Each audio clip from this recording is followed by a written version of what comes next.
ドジャースに1対0の勝利をもたらす決勝ホームランを放ち、さらに、天敵、ドリュー・ラスムッセンに対して続いていた16打席連続無安打を止めた直後、大谷翔平は静かな VVIP ルームの一角へと向かった。特別なゲストにサインを書いている最中、彼の視線はふと集中からいたずらっぽさを帯びた表情へと変わる。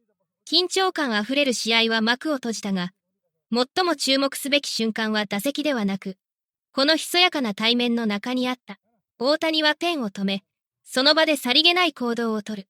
その振る舞いと会話のどこが、二人のロックスターを思わず言葉を失わせたのか。そしてそれがなぜ日本人スーパースターの全く別の一面を明らかにしたのか。その出来事が起きたのは、メディアエリアや共用ロッカールームの喧騒から完全に切り離された空間だった。ドジャースタジアムの豪華な VVIP ラウンジで、山本由伸はロックバンド 1OK ロックのメンバーである TAKA と 2RU を案内して中へ入る。大舞台に慣れたアーティストであるにもかかわらず、二人はやや身をかがめ、ファンのようにやや緊張した様子で大谷に近づいた。TAKA がまず口を開き、礼儀正しく挨拶する。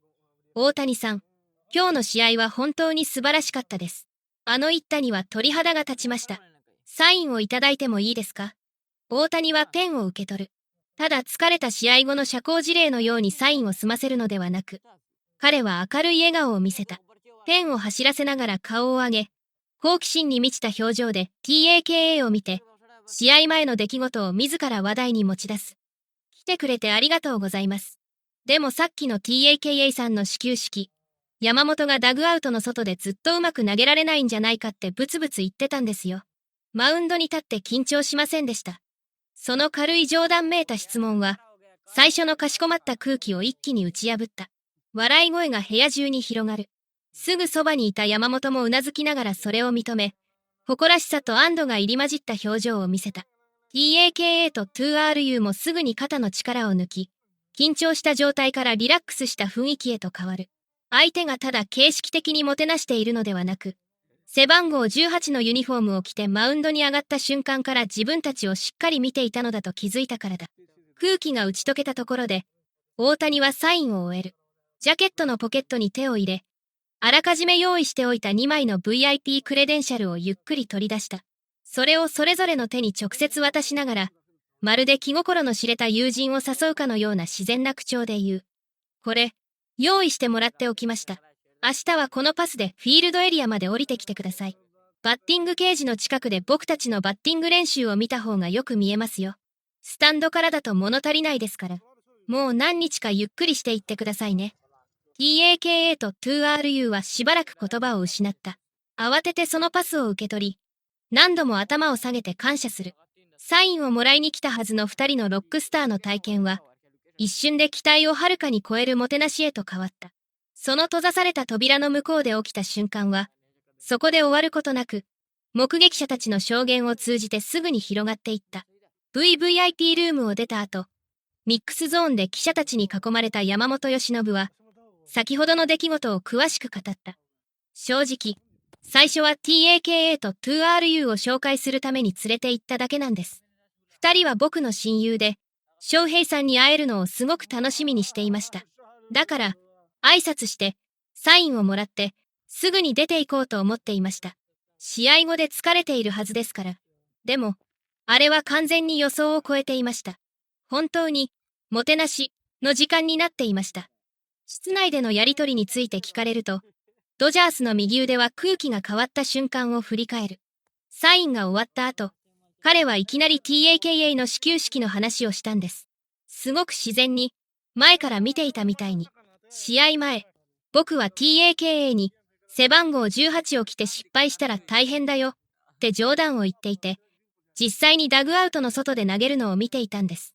翔平さんは、その僕が心配していた話をそのまま持ち出してきて、逆にからかったんです。緊張しました。って笑いながら、それで一気にみんな笑って、距離が完全になくなりました。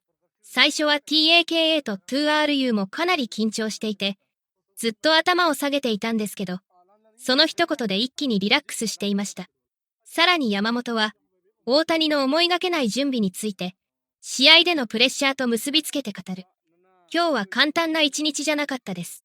16打席無安打が続いて、しかも相手はラスムッセン。試合もずっと接戦で、最後にあのホームランが出た。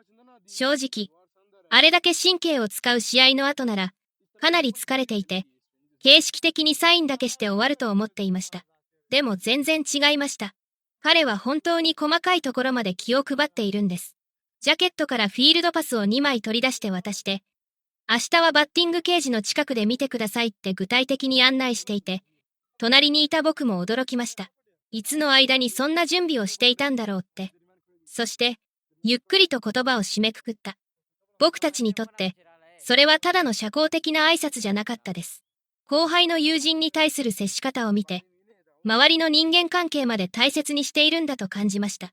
グラウンドではあれだけ力強いのに、その扉を一歩出ると信じられないほど優しくて気配りができるんです。同じ頃、MLB ネットワークの分析番組で、解説者ハロルド・レイノルズはこの舞台裏のエピソードをより大きな文脈の中で語った。この VVIP ルームでの話が本当に面白くなるのは、同じ日に大谷がグラウンドでやったことと並べてみたときです。試合の現実的な状況を見てください。彼は16打席連続無安打という重いプレッシャーを背負って試合に入っている。それだけじゃない。相手はドリュー・ラスムッセン。試合前までキャリアを通して一度もヒットを打ったことがない相手です。まさに天敵ですよ。レイノルズは打席でのパフォーマンスについて続ける。それで6回に何が起きたか。420フィート以上飛ぶホームランを放ち、完全に膠着状態を打ち破った。自分の無安打の流れを終わらせ、初めてラスムッセンからヒットを放ち、しかも試合を1対0で決定づけた。グラウンド上では、極めて冷静で、集中し、正確無比だ。打席に入るときは、相手を仕留めるための機械のようだった。司会者が試合後の正確の対比に話題を移すと、レイノルズは興奮気味に語る。でも、グラウンドを離れた瞬間、あの容赦ない試合の緊張を振り払って、彼は始球式の細かいことを覚えている。山本がダグアウトの外でどれだけ心配していたかも覚えていて、それを歌手に対して冗談にして、しかも事前にフィールドパスまで用意していた。この話を聞いた時に気づいたんです。これは別々の人格とか、ユニフォームを脱いだ時に切り替わるものじゃない。同じ人間の中に同時に存在している2つの側面なんです。最後に、大谷が周囲に示している基準について締めくくった。これはプロスポーツの世界でも稀な基準を作っています。普通、偉大な打者は巨大な自我や緊張感をそのままクラブハウスまで持ち込むものです。でも大谷の場合、試合では本物のキラーとして相手に襲いかかりながら、フィールドの外では信じられないほど思いやりがあって無邪気で、目の前にいるのが世界最高の野球スーパースターだということを忘れてしまうほどなんです。